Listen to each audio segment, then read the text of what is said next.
Hi everyone, आज हम आपको ट्रेडिंग का वो मेथड बताने वाले हैं जिससे आपका ना रिस्क रिवार्ड जो है ना वो काफ़ी बड़ा हो जाए। मैंने यहाँ पे एटलीस्ट मिनिमम लिखा है कि 1:10 तो कम से कम रिस्क टू रिवार्ड रेशियो आपका बनना ही चाहिए या उससे भी ज़्यादा बनना चाहिए। तो आज इस गोल्ड के चार्ट में हम आपको इस तरीके से एनालिसिस के थ्रू बताएंगे ना कि आपका ट्रेड काफी लॉन्ग तक जाएगा। यानी जब भी आप बाई करोगे या सेल करोगे तो आपका रिस्क टू रिवार्ड रेशियो काफी बड़ा होना चाहिए। सिर्फ 5 पॉइंट्स या 10 पॉइंट्स लेके हम ट्रेड क्लोज कर देते हैं, इसीलिए जो मेरा प्रॉफिट है ना वो बहुत ही मिनिमम रह जाता है। तो प्रॉफिट को बड़ा करने के लिए ना, आपके रिस्क टू रिवार्ड रेशियो को बड़ा करने के लिए आपको ट्रेड भी तो ऐसे जगह पे सेलेक्ट करना होगा ना जहां से आपको बड़ा से बड़ा प्रॉफिट मिले। ठीक है, तो ऐसे ही आज हम एनालिसिस के थ्रू आपको समझाएंगे। और मैं जो आपको एनालिसिस डालता हूं ना इस चैनल पे, जितने भी लेक्चर्स मैंने अपलोड कर रखे हैं या जो मैं आज आपको बताने वाला हूं ना, इस तरीके से एनालिसिस पूरे यूट्यूब पे कोई भी नहीं डालता। लोग लॉजिक्स नहीं बताते हैं, इसके पीछे के रीजंस को नहीं बताते हैं। अगर मैं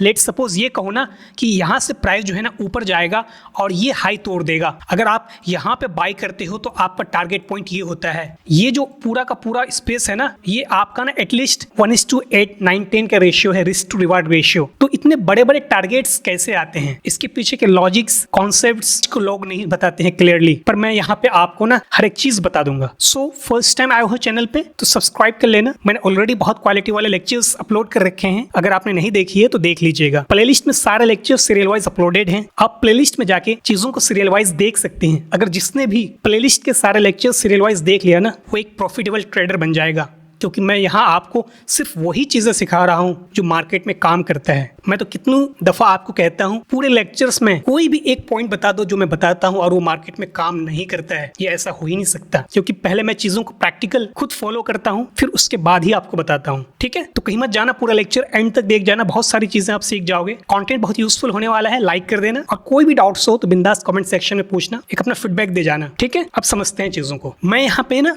गोल्ड के चार्ट पे आपको बताने वाला हूँ। आप जिस भी स्क्रिप्ट में ट्रेड करते हो मैटर नहीं करता है, हर एक स्क्रिप्ट का एनालिसिस का जो तरीका है ना वो सेम ही होता है। और मैं यहाँ आपको बिल्कुल प्राइस एक्शन और एसएमसी के कॉन्सेप्ट्स सिखाता हूँ। मैं एक भी इंडिकेटर यूज नहीं करता। सारे लेक्चर्स उठा के देख लेना, एक भी इंडिकेटर अगर हो तो मुझे बताना। तो मैथड हर स्क्रिप्ट के एनालिसिस का सेम है। अगर मैं सिंपली आपको ये कह दूं ना कि प्राइस अभी इस लोकेशन पे खड़ा है और ये मैंने एक डिमांड जोन मार्क करके रखा है, यहाँ से आपका बाइंग बनता है। अगर प्राइस वैलिडेट करता है बाइंग को तो आप यहाँ पे बाई कर सकते हो और आपका टारगेट पॉइंट्स ये बनता है और आपका जस्ट एसएल पॉइंट ये बनेगा। तो यहाँ से टारगेट तो कितना बड़ा हो गया ना। सिर्फ मैं इतनी ही चीजें आपको बता दूं तो आपको चीजें समझ नहीं आएगी। तो मैं ना आपको एनालिसिस के थ्रू समझाता हूँ, बड़े टाइम फ्रेम से मुझे समझाना पड़ेगा। बड़े टाइम फ्रेम को नहीं देखोगे तो चीजें क्लियरली समझ नहीं आएगी, क्योंकि बड़े टाइम फ्रेम में ना ये जो मंथली है, वीकली है, डेली है, ये तो लोगों को पता ही नहीं है ना कि एनालिसिस इस टाइम फ्रेम में होता है, क्योंकि वहां पे प्राइस का बिहेवियर कुछ और कह रहा होता है, 15 मिनट का बिहेवियर कुछ और कह रहा होता है। आप सिर्फ 15 मिनट को फॉलो करके ट्रेड करते हो, इसीलिए ज्यादातर लोगों के ऐसे लग जाते हैं। बड़े टाइम फ्रेम का पावर ज्यादा होता है, छोटे टाइम फ्रेम का पावर कम होता है। जब भी बड़े टाइम फ्रेम का या तो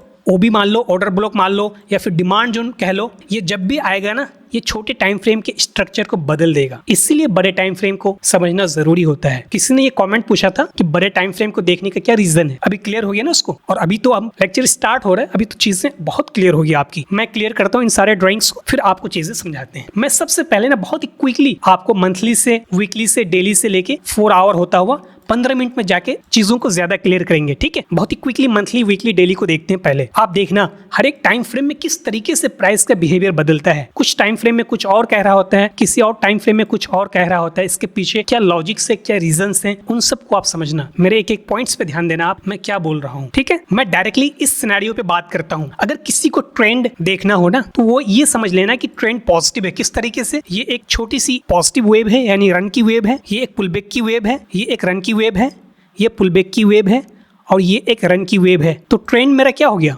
ट्रेंड आपका कुछ इस तरीके से ऊपर जा रहा है, तो ट्रेंड आपका पॉजिटिव हो गया। ट्रेंड, बस इतनी ही चीजें समझनी है। अब मैं ना इस करंट सिनेरियो पे आपको बताता हूँ। देखो, ये बड़ी सी कैंडल का रेंज है ना, इस बड़ी सी कैंडल की रेंज के भीतर इस मंथ का भी कैंडल बना है और ये जो करंट मंथ का कैंडल चल रहा है ना, आपको कैंडल्स साइकोलॉजी समझा रहा हूँ कि कैंडल्स का बिहेवियर किस तरीके से होता है और उसको देखा जाता है, आप इसको भी समझो साथ साथ। ये जो करंट मंथ का कैंडल है ना, इसमें आपको दिख रहा है कि टॉप से रिजेक्शन आ रहा है, टॉप से रिजेक्शन आ रहा है ना। इसके पिछले मंथ के कैंडल में क्या दिख रहा है कि टॉप से ही ज्यादातर रिजेक्शन है इसमें भी, यानी कि मंथली में एक ये बड़ी सी कैंडल के रेंज के भीतर ये सारी कैंडल्स बन रही है।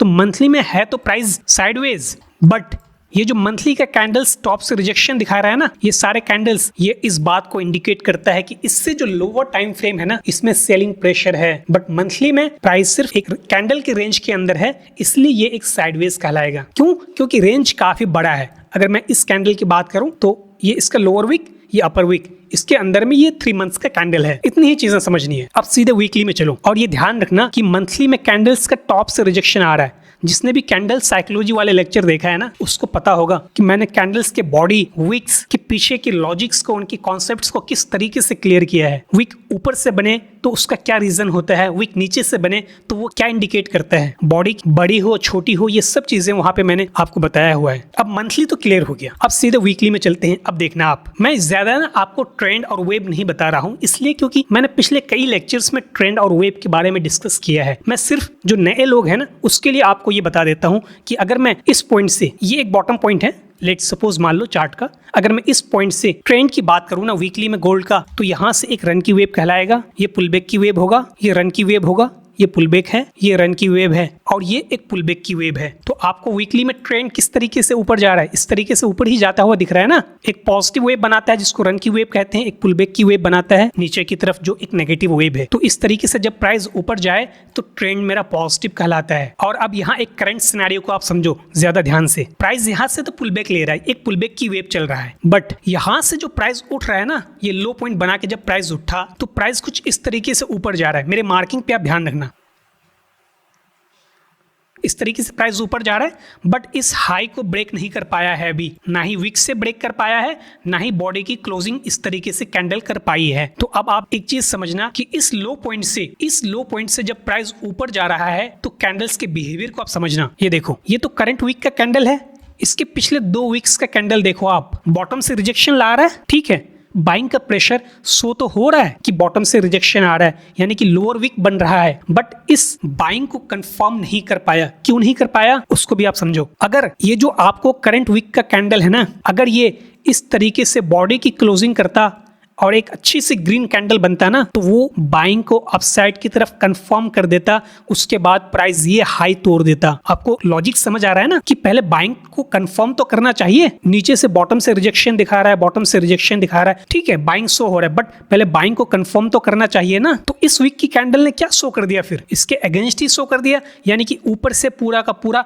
सेलिंग प्रेशर को शो कर दिया कि भाई टॉप से सेलिंग शो हो रहा है, सेलिंग शो तो हो रहा है, बट इसको कंफर्म नहीं कर पाया है। कंफर्म कैसे करेगा, अगली वीक की कैंडल डिसाइड करेगा। किस तरीके से, अगर प्राइस इस लो पॉइंट के नीचे अगले वीक की कैंडल इस तरीके से क्लोजिंग कर देता है ना, तो फिर ये सेलिंग प्रेशर को कंफर्म कर देगा, फिर प्राइस ना नीचे इस डिमांड तक पहुंच जाएगा। ये जो आपको 3000 का लेवल है ना, यहां तक गोल्ड पहुंच जाएगा, बट पहले सेलिंग कंफर्म करना चाहिए। तब सिर्फ आप इस कैंडल को देख के कोई ये ना समझ ले कि सेलिंग कंफर्म हो गया, सेलिंग शो हो रहा है बट कंफर्म नहीं हुआ है। तो वीकली से मुझे इतनी ही चीजें समझ आई, बट अभी लोअर टाइम फ्रेम में जाएंगे ना तो चीजें क्लियर होती जाती है। वीकली में मैंने आपको क्या बताया कि अगर इस लो पॉइंट के नीचे कैंडल की क्लोजिंग होती है वीकली की, इस लो पॉइंट के नीचे, तो प्राइस जो है ना फिर ये लो भी तोड़ेगा, प्राइस फिर इस डिमांड तक पहुंचेगा। लेकिन उससे पहले ना प्राइस को इस लो पॉइंट के नीचे, मैं मार्क करता हूं, आप ध्यान रखना, इस लो पॉइंट के नीचे, ये 4 आवर का लो पॉइंट है। अभी मैं आपको 4 आवर में ले जाके दिखाऊंगा कि जब तक प्राइस 4 आवर में इस लो पॉइंट के नीचे कैंडल की क्लोजिंग नहीं करेगा, तब तक प्राइस ये लो पॉइंट नहीं तोड़ पाएगा। अदरवाइज प्राइस फिर इस लो पॉइंट से ना ऊपर चला जाएगा। अभी 4 आवर में जाएंगे तो आपको चीजें दिखेगी क्लियरली। वीकली से आपको नहीं दिख रहा है, बट मुझे दिख रहा है, इसलिए मैं आपको वीकली से चार्ट को रीड करना समझा रहा हूँ कि किस तरीके से लोअर टाइम फ्रेम को समझा जाता है। आपको चीजें क्लियर हुई ना। अब डेली में चलो। अब देखना आप, डेली में भी ट्रेंड पॉजिटिव है, इसमें कोई शक की बात नहीं है। किस तरीके से पॉजिटिव है मैं आपको बता देता हूँ। अगर मैं इस बॉटम एरिया से समझू ना, तो आपका ना इस तरीके से ये एक पॉजिटिव वेव बनेगा, रन की वेव है, ये एक पुलबैक की वेव है, ये रन की वेव है, ये पुलबैक है, ये रन है, और ये पुलबैक चल रहा है। ठीक है, इतनी चीजें क्लियर है ना। तो ट्रेंड डेली में भी कुछ आपका इस तरीके से अपसाइड की तरफ जा रहा है, तो ट्रेंड है तो पॉजिटिव। और ये जो पुलबैक की वेव चल रहा है ना, जिसको हम वेव कहते हैं। वेव मेरा क्या है? वेव मेरा नेगेटिव है। ट्रेंड वेव क्लियर है ना? अब मैं ज्यादा फोकस ना आपको इस करंट सिनेरियो को समझाने में करूंगा। यहाँ पे समझो, ये लो पॉइंट, पहले प्राइस ने ये लो पॉइंट बनाया, ठीक है। इस लो पॉइंट से जब प्राइस इस तरीके से ऊपर जा रहा था, इस तरीके से ऊपर जा रहा था ना प्राइस, तो प्राइस जब नीचे आया ना, प्राइस को चाहिए था कि वो ये लो ब्रेक ना करे, ठीक है। यहां से ये लो बचाता हुआ प्राइस को ऊपर जाना था और ये हाई तोड़ना था, बट प्राइस में बाइंग स्ट्रेंथ की कमी है, सेलिंग प्रेशर ज़्यादा है। तो प्राइस क्या करता है, यहाँ से नीचे आता है और ये लो तोड़ देता है। जो ही ये लो तोड़ा, ये कंफर्म हो गया कि प्राइस में सेलिंग प्रेशर तो है भाई, बाइंग स्ट्रेंथ कम है। और एक चीज़ आप और देख लो, यहाँ जो भी डिमांड बना था, इस डिमांड को इन कैंडल्स ने टेस्ट कर दिया, और इधर जो डिमांड बना था, इस डिमांड को इस कैंडल ने टेस्ट कर दिया। तो इधर के सारे डिमांड क्लियर हैं, इधर के सारे डिमांड क्लियर हैं। यानी कि गोल्ड को अगर गिरना है ना, तो यहाँ तक तो पूरा का पूरा क्लियर है। इस लेवल तक मैं मार्क करके दिखाता हूँ आपको, ये एक डिमांड लेवल है ना 32-30, इस लेवल तक तो गोल्ड के पास गिरने का पूरा रास्ता क्लियर है डेली के अकॉर्डिंग। बट अभी देखते जाओ आप लोअर टाइम फ्रेम में चीज़ों को किस तरीके से वैलिडेट किया जाता है। प्राइस जब इस लो पॉइंट के नीचे इस रेड कैंडल की क्लोजिंग दी, तो ये लो पॉइंट एक क्रिएट किया। अब इस लो पॉइंट से प्राइस किस तरीके से ऊपर जा रहा है, आप मेरी मार्किंग पे ध्यान रखना। ये एक पॉजिटिव वेव बनाया, ये एक नेगेटिव वेव है, एक पॉजिटिव वेव, एक नेगेटिव वेव, एक पॉजिटिव वेव और ये एक नेगेटिव वेव है। कुछ प्राइस का पैटर्न ना इस तरीके से आपको दिख रहा है। अब अगर प्राइस इस डिमांड पॉइंट से ऊपर नहीं उठता है और अगर इस लो पॉइंट के नीचे डेली कैंडल की क्लोजिंग कर देता है, फिर प्राइस इस डिमांड लेवल तक पहुंच जाएगा तब। अदरवाइज प्राइस को अब यहाँ से उठना चाहिए। मैंने जो आपको बताया था ना कि 1:10 का रिस्क टू रिवार्ड रेशियो कैसे किया जाता है, कैसे लिया जाता है, तो प्राइस अभी गोल्ड का इस लेवल पे खड़ा है कि यहाँ से ना आपको बड़ा लॉन्ग ट्रेड मिल सकता है। या तो लॉन्ग मिलेगा या फिर प्राइस का ब्रेकडाउन हो जाएगा। ये चीज़ें प्राइस वैलिडेट करेगा। इस मोमेंट पे अभी प्राइस खड़ा है। अभी जैसे जैसे लोअर टाइम फ्रेम में आते जाते हैं ना, चीज़ें वहाँ और भी क्लियर होता है। तो डेली में अगर इस लो पॉइंट के नीचे डेली कैंडल की क्लोजिंग होगी तो प्राइस फिर इस लेवल तक पहुंच जाएगा। तो डेली से इतनी चीज़ें मुझे क्लियर हो गई। अब मैं सीधे 4 आवर में चलता हूं, उसके बाद 15 मिनट में चीज़ों को मैं ज़्यादा क्लियर करूंगा आपको, क्योंकि ज़्यादातर लोग तो इंट्राडे ट्रेडिंग करते हैं। तो आप 4 आवर को समझो। अब देखो, मैं इस लेवल पे क्यों मार्क किया था डिमांड जोन, ये वही लेवल है डेली का लो पॉइंट जिसके बारे में मैं बात कर रहा हूँ आपको। ये वाला, यही वाला है ना, कि अगर इस लो पॉइंट के नीचे डेली कैंडल की क्लोजिंग होगी तो प्राइस इस डेली के डिमांड तक पहुंच जाएगा। तो अभी 4 आवर में चीज़ों को आप ज़्यादा समझ पाओगे। यहाँ समझो आप चीज़ों को। मैं पहले ना जो नए लोग हैं उसको ट्रेंड बता देता हूँ कि देखो ट्रेंड आपका क्या है। ये एक पॉजिटिव वेव है, यानी रन की वेव है। ये पुलबैक की वेव है, ये रन की वेव है, ये पुलबैक की वेव है, ये रन की वेव है और ये पुलबैक की वेव चल रहा है, ठीक है। और यहाँ से ना दोबारा से रन की वेव इस तरीके से उठ रहा है, लेकिन कभी इसका ब्रेकडाउन हो जाता है, कभी वापस से ऊपर की साइड ब्रेकआउट करता है, फिर वापस से ब्रेकडाउन हो जा रहा है। यानी कि बायर्स और सेलर्स दोनों एक्टिवेट हैं, बट क्लियरली एक बायर्स नहीं मिलता मुझे कि बाइंग साइड ही जाना है या सेलिंग साइड ही जाना है। तो 4 आवर में आपको स्ट्रक्चर किस तरीके से ऊपर जा रहा है, इस तरीके से स्ट्रक्चर ऊपर जा रहा है ना, तो ट्रेंड क्या है 4 आवर में भी पॉजिटिव है। ट्रेंड तो सारे टाइम फ्रेम में आपको पॉजिटिव दिख रहा है अब तक, मंथली में, वीकली में, डेली में, 4 आवर में। तो इसको क्लियर करते हैं। अब समझो करंट सिनेरियो को, इस लो पॉइंट से समझो आप। जब प्राइस इस तरीके से ऊपर गया ना, मेरी मार्किंग पे आप ध्यान रखना, इस तरीके से प्राइस ने दोबारा से रन की वेव चलना स्टार्ट हुआ था। जब प्राइस इस लो पॉइंट के नीचे, इस लो पॉइंट को प्राइस को ब्रेक करना नहीं चाहिए था। प्राइस जब नीचे आया ना, यहीं से इसको ऊपर उठना था, यही प्राइस का नेचर होता है। लेकिन जब प्राइस ने इस लो पॉइंट के नीचे यहाँ पे कैंडल की क्लोजिंग कर दी ना, तो प्राइस ये सजेस्ट कर दिया कि प्राइस में स्ट्रेंथ की कमी है। तो यहाँ से फिर प्राइस क्या कर रहा है, ये वाला डिमांड लेके प्राइस में फिर एक बाइंग, कुछ इस तरीके से प्राइस ऊपर जा रहा है। तो ये एक पॉजिटिव स्ट्रक्चर बनाया था ना, इस तरीके से एक पॉजिटिव स्ट्रक्चर बनाया था। तो ये एक पुलबैक जो प्राइस लिया है ना, ये वाला पुलबैक, तो प्राइस अभी इस एरिया पे खड़ा है, ये वाला लो पॉइंट के नीचे। अगर प्राइस दोबारा से इस लो पॉइंट के नीचे कैंडल की क्लोजिंग कर देता है, मैं इस लो पॉइंट की बात कर रहा हूँ, अगर इस लो पॉइंट के नीचे प्राइस कैंडल की क्लोजिंग कर देता है तो प्राइस फिर ये लो तोड़ देगा। लेकिन अगर प्राइस इस लो पॉइंट को डिफेंड कर देता है, यानी बचा लेता है, और प्राइस यहाँ से अगर ऊपर जाता है तो प्राइस फिर ये हाई तोड़ेगा। इस हाई का लेवल कितना है, 3430, और प्राइस अभी कहाँ पे खड़ा है, 33-38 के लेवल पे। ऑलमोस्ट $100 का मार्जिन है। और आपका एसएल कौन सा पॉइंट बनेगा, ये वाला पॉइंट बनेगा आपका एसएल पॉइंट। तो $10 का एसएल, $100 का प्रॉफिट, यहाँ पे ऐसे पॉइंट पे गोल्ड अभी खड़ा है। यानी रिस्क रिवार्ड रेशियो आपका 1:10 का बनता है, बट इसको पहले वैलिडेट तो करेगा ना लोअर टाइम फ्रेम। ऐसे ही नहीं तो ये प्राइस ऊपर चला जाएगा, ये प्राइस नीचे गिर जाएगा। पहले प्राइस बताएगा तो सही। तो वो कैसे बताएगा, वो 15 मिनट बता देगा आपको। अब देखो अब जब प्राइस नीचे पुलबैक लिया ना, तो यहाँ पे मेरा एक डिमांड है, तो यहाँ पे मेरा एक डिमांड है। मैंने इसी डिमांड को आपको मार्क करके बताया था, मैं अब भी मार्क करता हूँ दोबारा। प्राइस डिमांड पे पहुँच चुका है, लेकिन अभी पूरा अंदर तक नहीं आया है, ठीक है। तो प्राइस यहाँ से भी उठ सकता है और भी डिमांड जोन के अंदर तक भी आ सकता है। तो अगर यहाँ से प्राइस उठेगा ना, आपका टारगेट पॉइंट ये होगा। लेकिन यहाँ से प्राइस कब उठेगा ये आपको तो नहीं पता ना, उठेगा भी या नहीं उठेगा, ये चीज़ें अभी आपको 15 मिनट में जाके क्लियर होगा। अगर प्राइस इस जोन को तोड़ता है तो प्राइस फिर ये लो तोड़ देगा, ठीक है। ये एक डिमांड लेवल बनता है यहाँ पे। यहाँ से अगर प्राइस को सपोर्ट नहीं मिला तो प्राइस ये लो तो तोड़ना ही है। तो मैं आपको मंथली से, वीकली से, डेली होता हुआ 4 आवर तक समझाते हुए आया। ये बताते हुए भी आपको आया कि किस टाइम फ्रेम के किस लो पॉइंट के नीचे कैंडल की क्लोजिंग होगी तो कौन सा लो तोड़ेगा। ये कैंडल्स की साइकोलॉजी है, ये कैंडल्स का बिहेवियर है। यही चीज़ों को तो लोग समझ नहीं पाते हैं और यही सब चीज़ें सिखाने के लिए लोग लाखों रुपए चार्ज करते हैं, ठीक है। तो मैं 15 मिनट में चलता हूँ, वहाँ पे आपको चीज़ें समझाता हूँ। ये एक पुलबैक है ना 4 आवर का। 15 मिनट का स्ट्रक्चर क्या होगा, यहाँ से ये पूरा 4 आवर का स्ट्रक्चर है, लेकिन ये एक्चुअल में ना 15 मिनट का ट्रेंड है कुछ इस तरीके से। ये 15 मिनट का ट्रेंड है। अब अगर 15 मिनट में इस लो पॉइंट के नीचे कैंडल की क्लोजिंग हो जाए तो 15 मिनट का ट्रेंड तो चेंज हो गया ना। तो 4 आवर का स्ट्रक्चर भी टूट गया, कुछ इस तरीके से ऊपर जा रहा था, ये इसके नीचे ब्रेक डाउन कर देगा, कैंडल की क्लोजिंग कर देगा, तो 4 आवर का भी स्ट्रक्चर टूट गया। आपको चीज़ें समझ तो आ रही है ना। अब सीधे 15 मिनट चलो। देखो मैं आपको ना प्राइस एक्शन और एसएमसी के कॉन्सेप्ट सिखा रहा हूँ, मैं कोई इंडिकेटर नहीं सिखा रहा कि आपको एक बार में चीज़ें क्लियर हो जाएगी। हो सकता है आपको समझने में बहुत प्रॉब्लम हो रही है। मेरा तो एक्सपीरियंस है ना, मैं चार्ट को देखता हूँ, मुझे क्लियरली दिख जाता है सारी चीज़ें। बट आपका मैटर करता है कि आपको एक्सपीरियंस है या नहीं, प्रैक्टिस है या नहीं। तो आपको एक बार में नहीं समझ आ रहा है तो आप इसको बार बार रिपीट करके देखो, इनके नोट्स बनाओ, इनको चार्ट पे अप्लाई करो, एक एक पॉइंट्स को बार बार रिपीट करो, आपकी माइंड पे हर एक चीज़ें फिट हो जाएगी बिल्कुल। ऐसा गोल्डन नॉलेज ना कोई नहीं दे रहा है। अगर कोई दिया होता तो मुझे भी सीखने में इतने टाइम नहीं लगते, लेकिन मैं आपको दे रहा हूँ ना, आप बहुत कम टाइम में सीख जाओगे। अब आगे समझो। देखो मैंने 4 आवर में जो 15 मिनट का स्ट्रक्चर बताया आपको यहीं से बताया था। मैं अभी आपको जूम करके सारी चीज़ें क्लियर करूँगा। मैं सिर्फ आपको एक ट्रेंड बता रहा हूँ कि 15 मिनट का ट्रेंड क्या है। ये एक 15 मिनट का रन की वेव है, ये एक पुल बैक है, ये एक रन की वेव है, ये पुल बैक है, ये रन है, यानी एक पॉजिटिव वेव है, और ये पुल बैक की वेव है।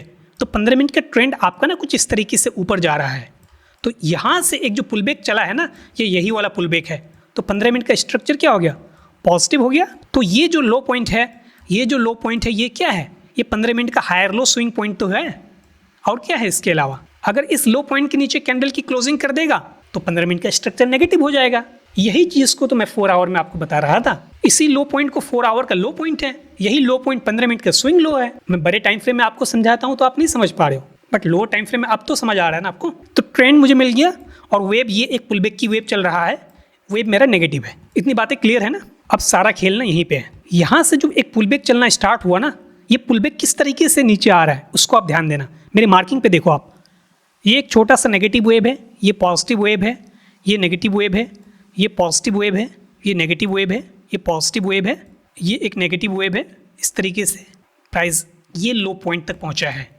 और इधर मैंने जो मार्क किया था ना 4 आवर का डिमांड, ये वाला डिमांड 4 आवर का। तो 15 मिनट में ये जो पुलबैक आया ना, वो किस तरीके से आया, इस तरीके से आया पुलबैक। अब अगर 15 मिनट में पहले प्राइस इस हाई पॉइंट के ऊपर कैंडल की क्लोजिंग करता है तो ये कंफर्म हो गया कि प्राइस जो है ना अब दोबारा से यहाँ से ऊपर उठना शुरू होगा कुछ इस तरीके से। बट पहले उसको इस हाई पॉइंट के ऊपर में कैंडल की क्लोजिंग तो करनी पड़ेगी ना। तो ये वाला हाई पॉइंट कौन सा है इस पूरे स्ट्रक्चर में, मैं आपको समझाता हूँ। देखो वो ये वाला हाई पॉइंट, अगर प्राइस इस हाई पॉइंट के ऊपर में कैंडल की क्लोजिंग कर देता है तब जाके प्राइस ना फिर इस तरीके से ऊपर चला जाएगा, फिर ये हाई तोड़ देगा, ये वाला हाई। तो आपका यहाँ से ना इतना बड़ा रिस्क टू रिवार्ड रेशियो बनेगा। बट आपको मैं यहाँ पे समझाऊंगा कि अभी यहाँ से आप कैसे लॉन्ग कर सकते हो, और आपका तब भी टारगेट यही वाला पॉइंट होगा। अब देखो आप, पहले तो ये हाई पॉइंट आप ध्यान रखना कि अगर प्राइस इस हाई पॉइंट के ऊपर में कैंडल की क्लोजिंग कर देता है तो ये कंफर्म कर देगा कि प्राइस ये हाई तोड़ देगा। ठीक है, पहले प्राइस को यहां से तो उठना पड़ेगा ना, इस लेवल से उठ के पहले यहां तक तो पहुंचना पड़ेगा ना। यहां पे कब पहुंचेगा प्राइस, उसको समझो। अगर प्राइस इस तरीके से ऊपर जा रहा है या तो इस तरीके से बिहेवियर करे, एक अपना स्ट्रक्चर पॉजिटिव करे, या फिर अगर प्राइस इस हाई पॉइंट के ऊपर में कैंडल की क्लोजिंग करे तो प्राइस ये प्रूफ कर देगा कि अभी जो इस लेवल पे प्राइस खड़ा है ना वो यहाँ से उठेगा और इधर के सप्लाई जोन तक पहुँचेगा। ये दो सप्लाई जोन है, यहाँ तक पहुँचेगा, तब जाके ये हाई तोड़ेगा ना। पहले तो उसको ये सप्लाई क्लियर करना पड़ेगा। जब प्राइस इस सप्लाई जोन तक पहुँचेगा तो आप ध्यान रखना कि प्राइस कुछ इस तरीके से ऊपर आएगा ना, इस तरीके से सप्लाई जोन तक पहुँचेगा।